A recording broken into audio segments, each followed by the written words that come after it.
दोस्तों नमस्कार। लोकतंत्र भारत के नागरिकों के वोट में बसता है या लोकतंत्र भारत के कॉरपोरेट की पूंजी में बसता है? यह सवाल गुजरात चुनाव के मद्देनजर बहुत महत्वपूर्ण है, खासतौर से तब जब यह माना जा रहा है कि इस देश को गुजराती ही चला रहे हैं। सवाल सिर्फ देश के प्रधानमंत्री और गृह मंत्री का नहीं है। अगर इस देश के भीतर में टॉप सबसे रईस कॉरपोरेट की गिनती भी आप करने लगेंगे तो हो सकता है आपके सामने 100 में से 90 कॉरपोरेट और सबसे रईस और कहीं के नहीं गुजरात के ही नजर आएंगे।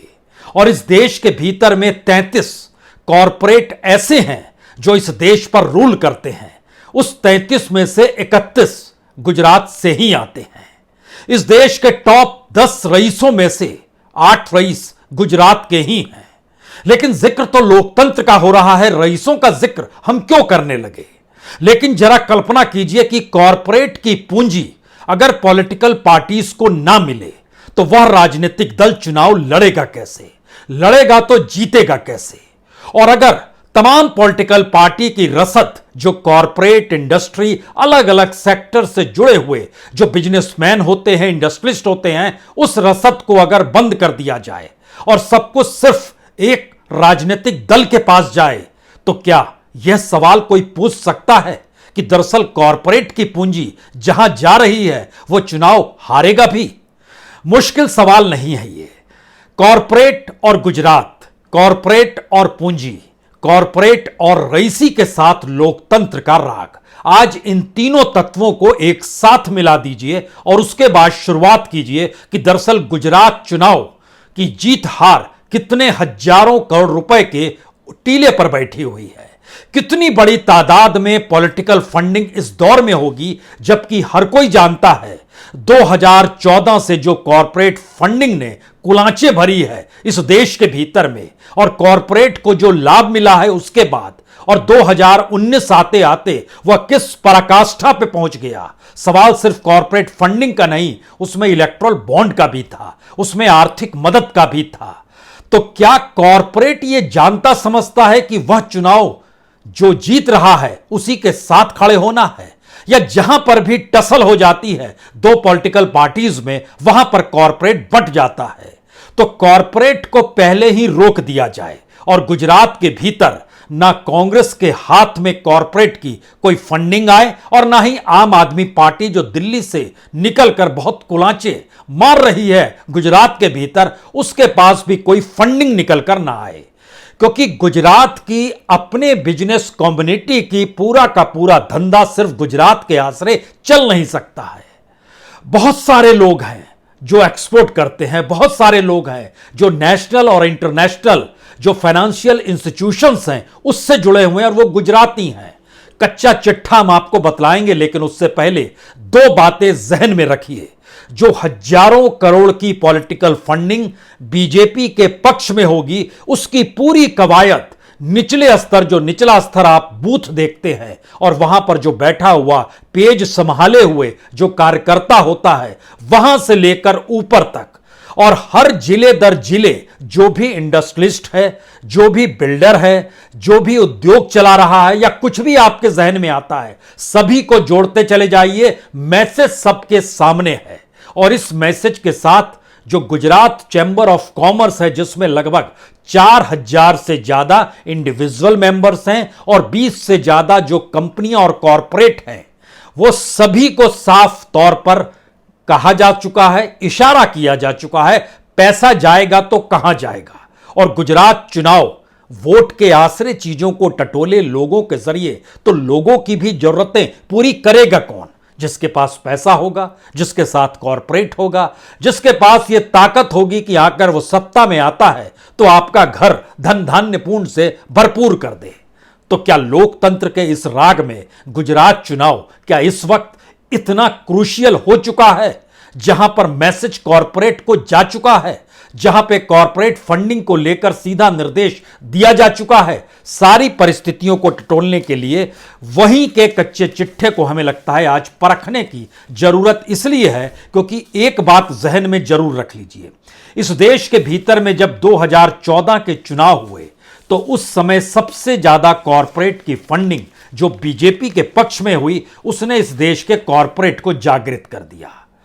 उसके बाद से इस देश के भीतर में जो अलग अलग तरीके से कॉरपोरेट की फंडिंग हो रही थी वह बढ़ती चली गई, उससे पहले नहीं बढ़ी थी। एक आंकड़ा 2014 का, उसके बाद गुजरात का जिक्र। 2014 दरअसल वह लकीर है जिस लकीर पर भारतीय लोकतंत्र मोदी सत्ता काल में रेंग रहा है। 2012-13 में 98 करोड़ रुपए कॉरपोरेट की फंडिंग हुई। 2013-14 में यह फंडिंग 220 करोड़ की हुई। लेकिन उसके बाद मोदी सत्ता की कुलांचें 2014 से शुरू होती है और 590 करोड़ यानी दुगने से ज्यादा कॉरपोरेट फंडिंग शुरू होती है। 590 करोड़, 585 करोड़, 420 करोड़ और 18-19 और लोकसभा का इलेक्शन फिर जब आता है तो 590 का डबल कर दीजिए, 1000 करोड़ से ज्यादा की कॉरपोरेट फंडिंग। यह एक रफ्तार है। 18, 19, 20, 21 के भीतर में लगभग 1700 करोड़ रुपए की पॉलिटिकल फंडिंग कॉरपोरेट के जरिए हुई। अब अगला सवाल यह है कि कॉरपोरेट का मतलब क्या है और गुजरात के भीतर के चुनाव का अर्थ क्या है।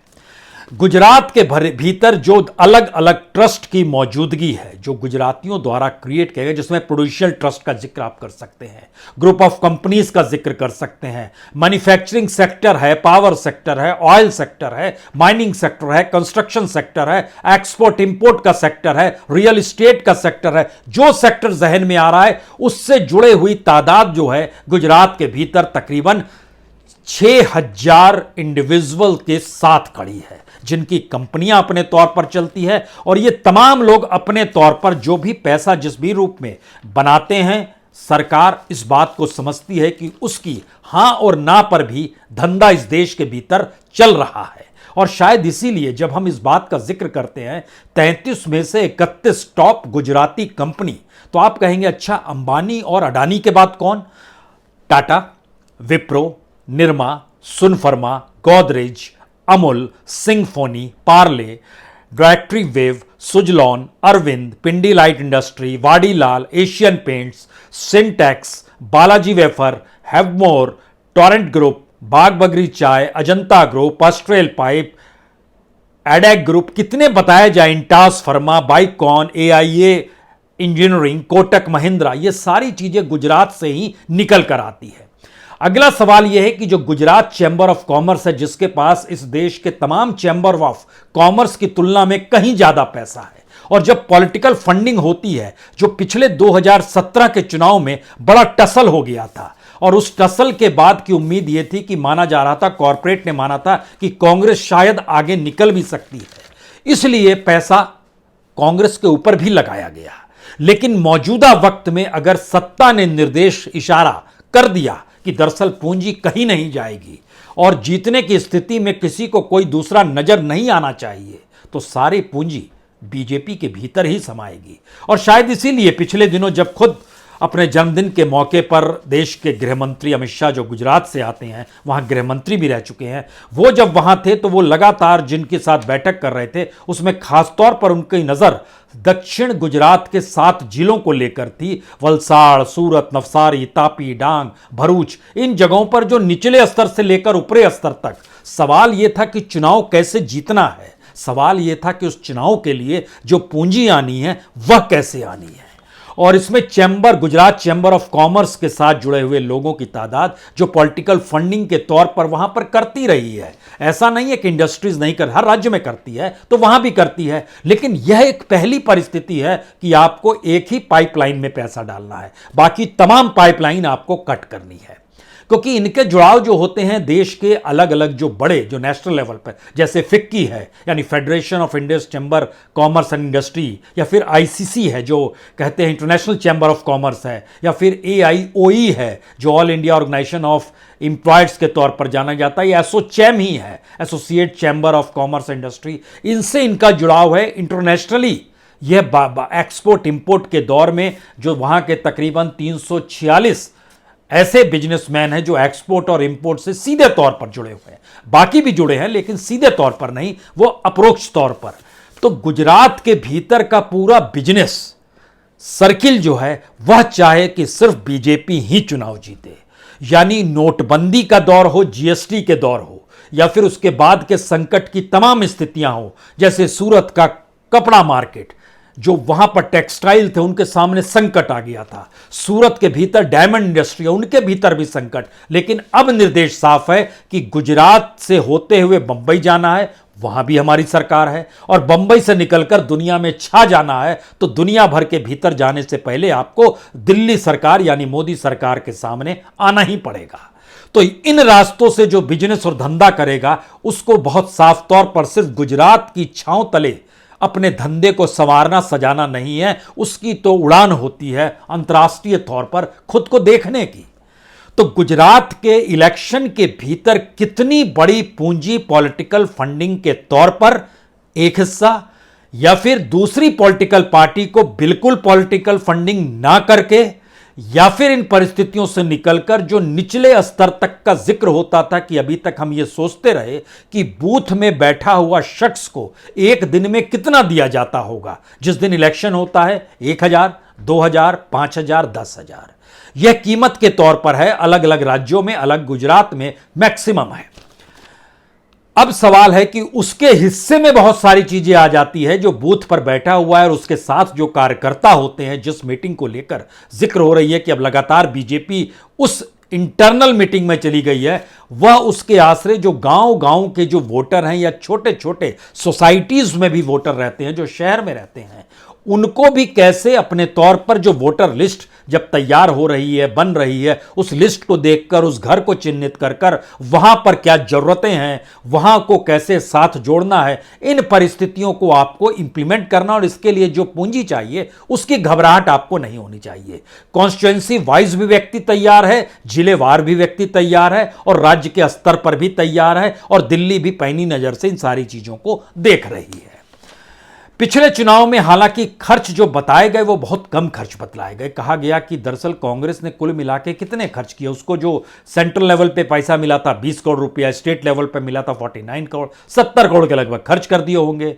बीजेपी को सबसे ज्यादा मिला था सेंट्रल लेवल पे 160 करोड़, 88 करोड़ उसको मिला था, स्टेट लेवल पे तो 248 करोड़ रुपए खर्च कर दिए होंगे। और इन्होंने बताया कि हमारी पब्लिसिटी में कांग्रेस ने कहा सिर्फ 11 करोड़ 40 लाख खर्च हुए, बीजेपी ने कहा सिर्फ 82 करोड़ 80 लाख रुपए खर्च हुए। लेकिन इस देश के भीतर में जो कॉरपोरेट फंडिंग इसी दौर में इलेक्शन के प्रोसेस के ईयर में जो इलेक्ट्रल बॉन्ड के जरिए जो पैसा निकलता है, उस दायरे में पहली बार गुजरात इलेक्शन आ रहा है, क्योंकि इलेक्ट्रल बॉन्ड मार्च 2018 से शुरू हुआ था। और इलेक्ट्रल बॉन्ड इस दौर में जिस तेजी से पूंजी को जमा करते चला गया, अगर उसका एक आंकड़े पर आप नजर डाल लीजिए तो इस देश के भीतर में 18,779 इलेक्ट्रल बॉन्ड जो बिके हैं वह कुल मिला के 10,246 करोड़ रुपए जमा करते हैं।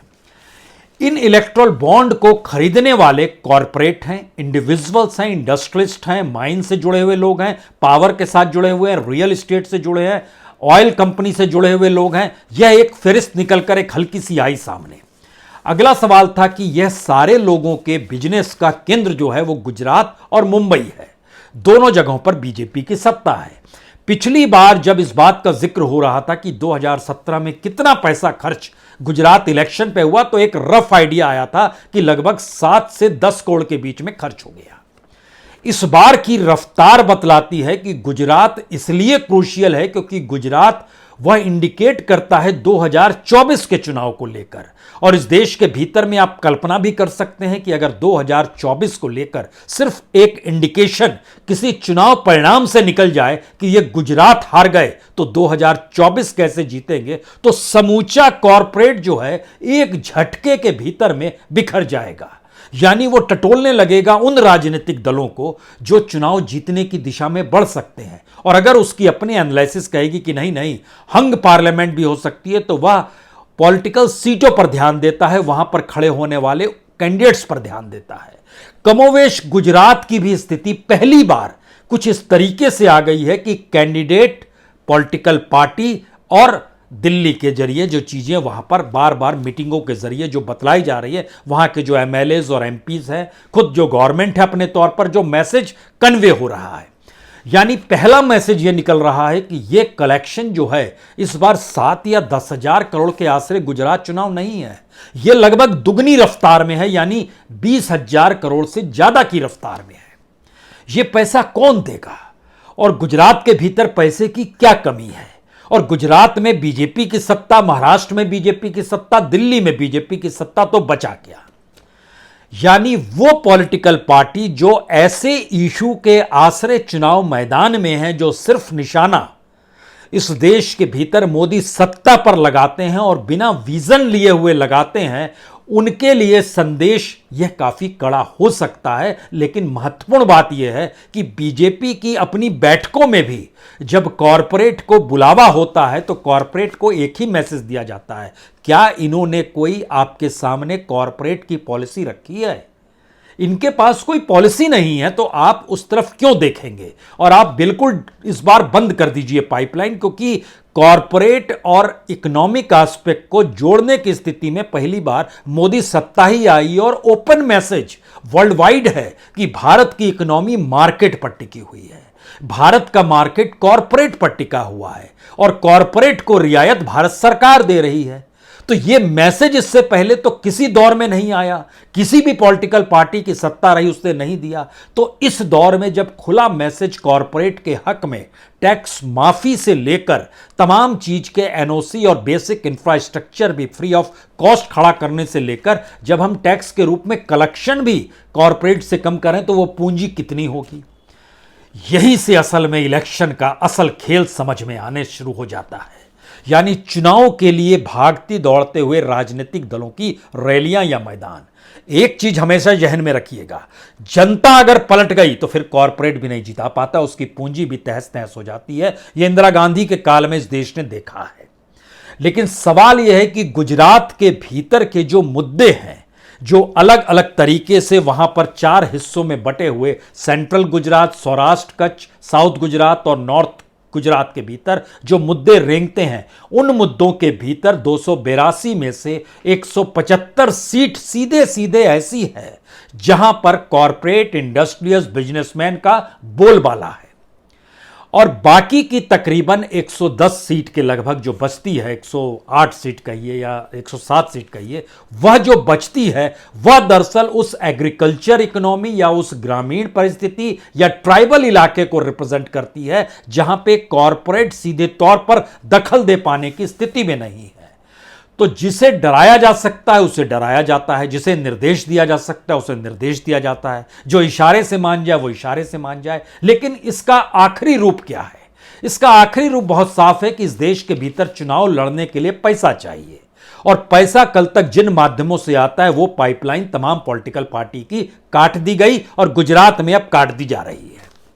दूसरा मैसेज, अगर पूंजी बड़ी महत्वपूर्ण है चुनाव के दौर में तो सिर्फ एक ही पॉलिटिकल पार्टी के पास वो पूंजी आएगी, वह तादाद कितने भी 1000 करोड़ की हो सकती है। हम तो मान लीजिए 20,000 करोड़ तक पहुंचे, लेकिन चुनाव जीतना है तो क्योंकि गुजरात के भीतर जो इंडस्ट्रियलिस्ट हैं उनके नेटवर्थ को जब आप देखना शुरू कीजिएगा तो यह रकम बहुत छोटी लगेगी आपको। सवाल सिर्फ अडानी अंबानी का नहीं है, उन टॉप वहां के इंडस्ट्रियलिस्ट और टॉप जो बिजनेस पर्संस है वहां के, उनके भी नेटवर्थ की जो रफ्तार देखिएगा देश के दूसरे हिस्सों में जो कॉरपोरेट या इंडस्ट्रियलिस्ट या बिजनेसमैन है उसकी तुलना में कई गुना ज्यादा रफ्तार है। तो यानी पूंजी जो है धीरे धीरे भारत की पूंजी केंद्रित होती जा रही है गुजरात के भीतर में, और उसी गुजरात में 2022 के चुनाव बहुत मायने रखेंगे जहां पर कॉरपोरेट की मौजूदगी सत्ता के साथ खड़ी होकर कुछ लोकतंत्र का ऐसा राग अपनाएगी जो आपको लगेगा कि दरअसल 2024 से पहले की एक परिस्थिति इस देश के सामने आ गई, उसमें कोई उलटफेर ना हो।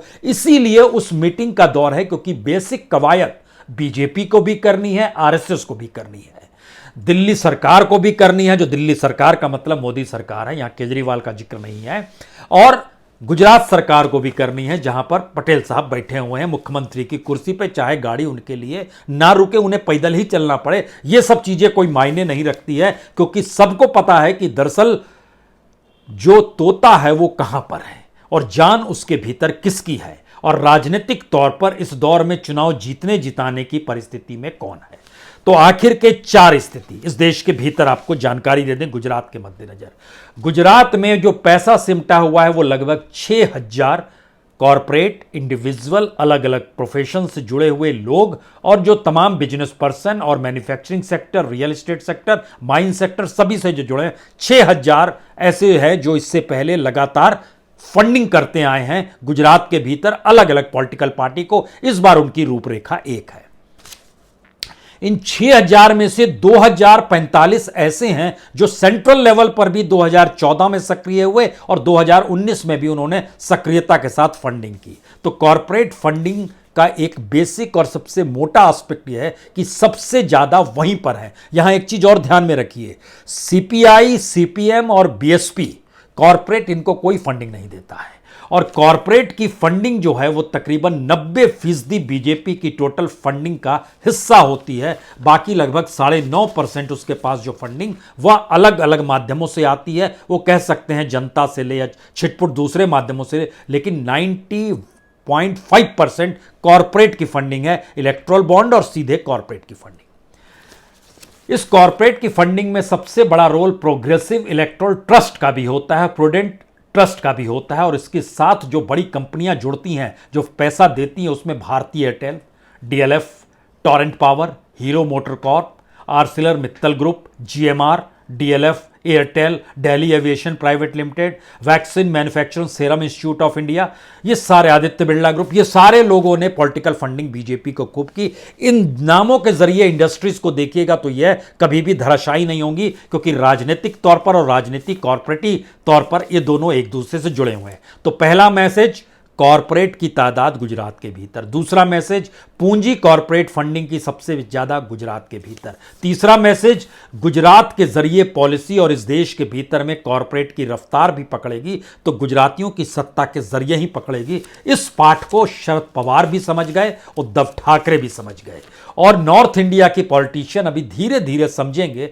उसमें नीतीश कुमार हो या ममता बनर्जी भी समझ गई है, ममता बनर्जी हो, नवीन पटनायक हो, हर कोई समझ गया है इस राजनीतिक लोकतंत्र के बीच में कॉरपोरेट की पूंजी का महत्व। और कॉरपोरेट भी समझ गया है कि सत्ता के जरिए, जुड़ाव के जरिए उसके नेटवर्थ की बढ़ोतरी और उसकी रईसी में 4 चांद लग जाना। तो गुजरात का चुनाव उस हजारों करोड़ की पूंजी पर जाकर टिक चुका है, जो पूंजी सिर्फ एक दिशा में जाएगी। और राजनीतिक तौर पर कहा जाता है कि चुनाव लड़ना हो तो पैसा होना चाहिए, तो पैसा जिनके पास नहीं है वो आंख बंद कर लें और जहां पर पैसा है उन्हें आंख खोलने की जरूरत नहीं है। बहुत बहुत शुक्रिया, बहुत बहुत शुक्रिया।